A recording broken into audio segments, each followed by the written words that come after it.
let's talk for a second about that one friend you have that seems like a good friend, but they're always doing things to make you question why you're friends with them.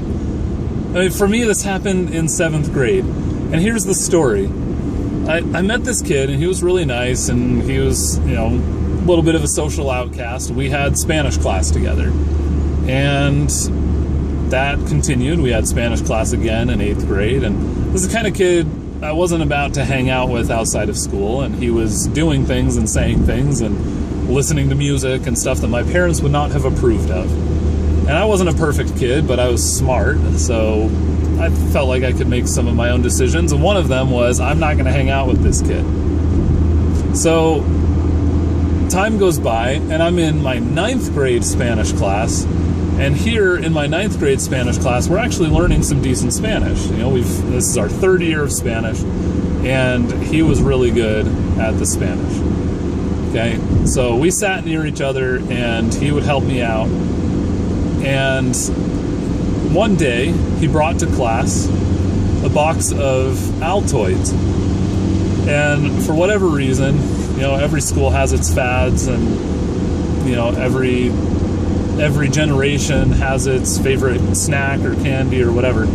For whatever reason, Altoids were crazy popular at my high school.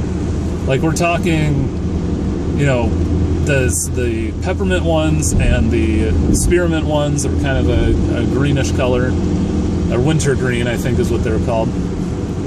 So one day, my friend shows up at high school, and he has a box of cinnamon Altoids. And I love cinnamon candy. I love cinnamon flavors, and I'd never tried cinnamon Altoids before. And I was really excited because I'd had tons of peppermint ones and tons of the winter green because that was my favorite.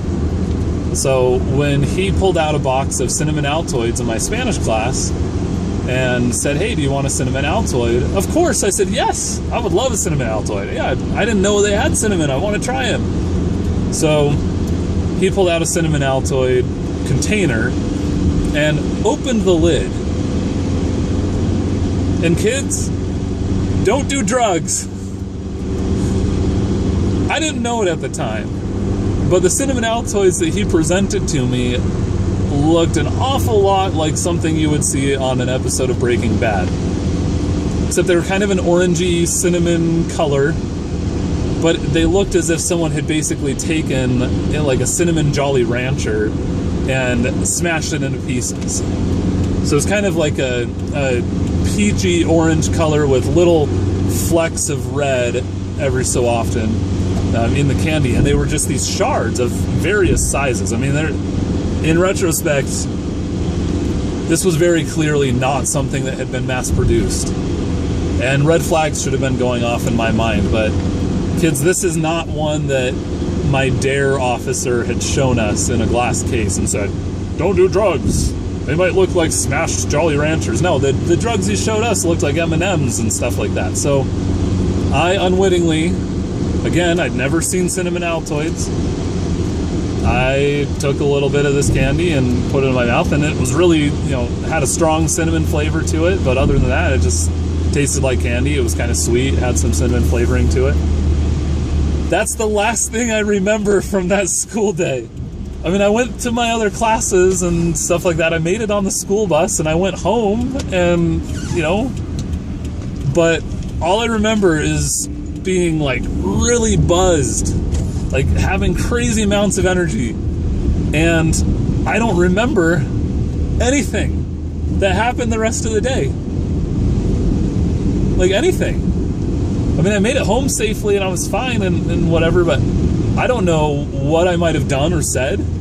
I don't know how I acted. Moral of the story, if somebody offers you a new flavor or a new kind of candy, or, you know, something that you don't recognize, and this person is known to be a little bit disreputable, don't take the Altoids from him, no matter how much you love cinnamon candy. The end.